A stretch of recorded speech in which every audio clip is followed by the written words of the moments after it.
there's not a whole lot more the Democrats can do, whereas the Republicans actually have a lot of room to squeeze more seats out of multiple states. Well, yeah, that's because, as we've talked about endlessly on this show, at least in the times I've been on, is that Republicans historically in the past have been very weak on actually making inroads and progress. They tend to be playing defense all the time. And now, for the first time, at least it feels like in my living memory, that they're actually going on the offensive. And the Democrats can't really do that because they've been on the offensive for so long that they've pushed that can as far down the road as they can.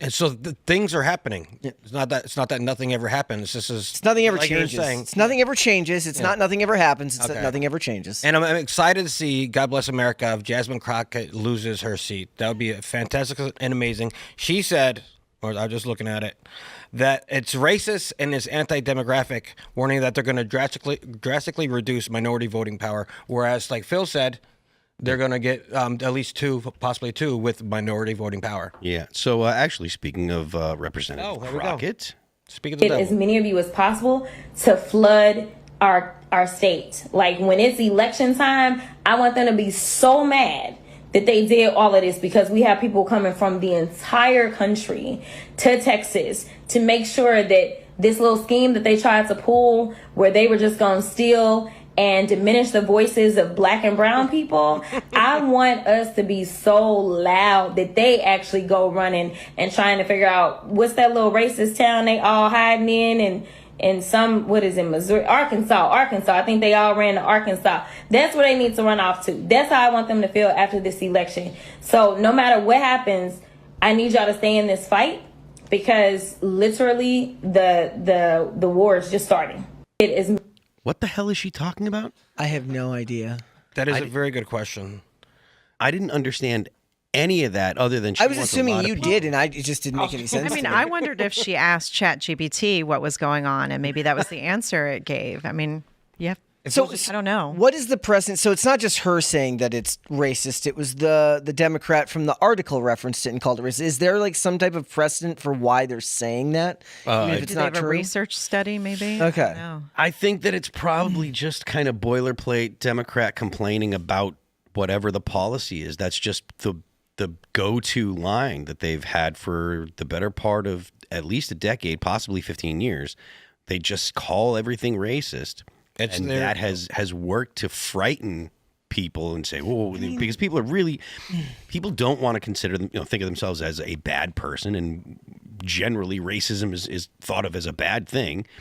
So you tell a white person, they're like, "Oh, you're racist." They're going to be like, "Oh, what did I do that was racist?" Especially if you're talking about someone that's a Democrat. Republicans have kind of got a thicker skin now because they've been hearing it for so long, and they've gotten to the point where they're just like, I know I'm not, so I don't care what you say. I know this is only a rhetorical tool. This is only you trying to attack me to shut me up. So I don't worry about those kind of accusations. But there's still people that it actually works for. Yeah, but that's like when you're having an argument with somebody about social issues. We're talking about political redistricting. It's as boring as it could possibly get. And that's like, that seems so outside of the construct of what they're discussing that it doesn't even seem relevant. Like that makes more sense if they're talking about the actual racial demographics of their politicians, saying you didn't vote for this person, therefore you're racist. We know that's still BS as well, but that seems more logical than whatever it is that they're trying to. It feels very square peg round hole, but if anybody's going to tell you to be loud and obnoxious, it would be Jasmine Crockett. That was an Andrew Yang. Remember he tried to move to, Georgia, when Georgia was having their special elections back in 2022, something like that. He was trying to move down there, tell people to move down there, move with residence for 3 months so he can vote into that election. And Jasmine, nobody cares about you. No one's going to move from Missouri to Texas. No one's going to move from Maine to Texas. Huge ass. Just to save your ass. Nobody gives a F. I'm sorry, miss. I mean, especially if you have a job that requires you to come into the office. Do you think everybody works remote? Yeah. Yeah, so like, good point. This post from Muse says that Jasmine Crockett was calling for white people to leave Texas, suggesting they move to Arkansas.